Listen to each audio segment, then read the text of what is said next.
Hey guys, I'm here to teach you how to play Skyline in 5 minutes or less.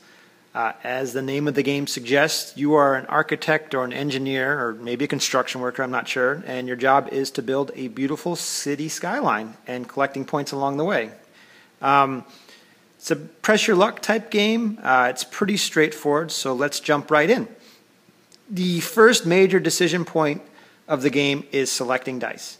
You have two options. You can choose to select 3 dice from these piles right here in any combination that you want. And these consist of bottom dice, middle dice, and top dice. Or you can choose to select all the dice that are currently located in the abandoned sector. And I will get to how dice are added to the abandoned sector in a minute. So at the beginning of the game, it's a good idea to probably select mostly base dice down here. Because when you build your buildings in your city skyline, they have to start from the ground up. Kind of makes sense, right? You can't build a top of a building first. So let's just say I grab one middle, one top, and one bottom. I'd probably grab more bottoms if I was actually playing the game legitimately, but this is just an example. And you roll your dice. After you roll your dice, your next major decision point happens. You have to choose to do one of 2 things with one or all of these dice. There's another rule in the book called demolish, and I'm not even going to talk about it. It doesn't seem to be very strategically significant. Basically, it's like abandoning the dice, but you can also tear down a partial or a completed building in your skyline. Since there's no penalties for incomplete buildings at the end of the game, and you can have as many incomplete buildings in your skyline as you want, I really don't see the strategic point to that, so I'm just going to talk about abandoning and building. So when you build a dice, like I said, you have to start from the ground up. So like this die right here would be a legal placement. It's the base of a dice. I could also take this one and simultaneously add it to the top of it and kind of start forming a building, right? However, you notice that this color doesn't match that, nor do the windows, so that wouldn't be a legal placement. So I'd have to re-roll this dice. Right here, there's 3. This little card is very helpful. It tells you the 3 types of buildings you're trying to make. And this is the legal construction that these buildings consist of. So the low-rise buildings can't get longer than two stories high.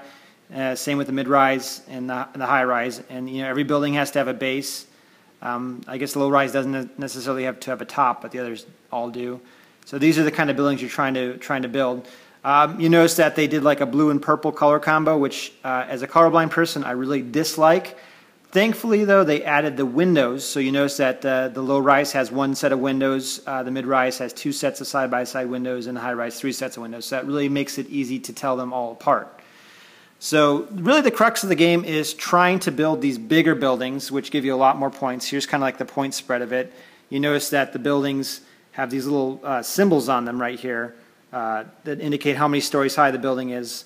So when you build a building, you can replace the dice that you've used to complete a building. Let's say I did this right here, and you put those back into circulation for other players to use, and then you grab one of the matching story buildings. So let's say that was a 3-story high building.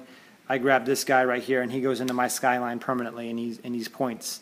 So you can see right here that the points get a lot higher when you go for bigger buildings, and that's kind of the goal of the game, the press your luck element of it. There's a dice distribution table right here, and you can see that the low-rise buildings are a lot more commonly found on the dice than the high-rise buildings. See, there's only a 1 in 6 chance to build that super high-rise building. However, every time you roll your dice, and let's say you don't have any legal moves, you actually have to abandon one of these dice in the abandoned sector or the abandoned district. And that allows players that go next to select all these dice as opposed to just picking 3 dice and giving them better odds. So that's the risk and reward of the game. The game goes over the course of 9 rounds. As you can see here, there's a little marker, a little black marker that denotes how many rounds there are. If somebody builds one of these giant wumbo buildings before those 9 rounds occur, the game automatically ends at the end of that round. So that's pretty much it. It's a straightforward game. It's a lot of fun, nice light filler. I hope you enjoyed my video.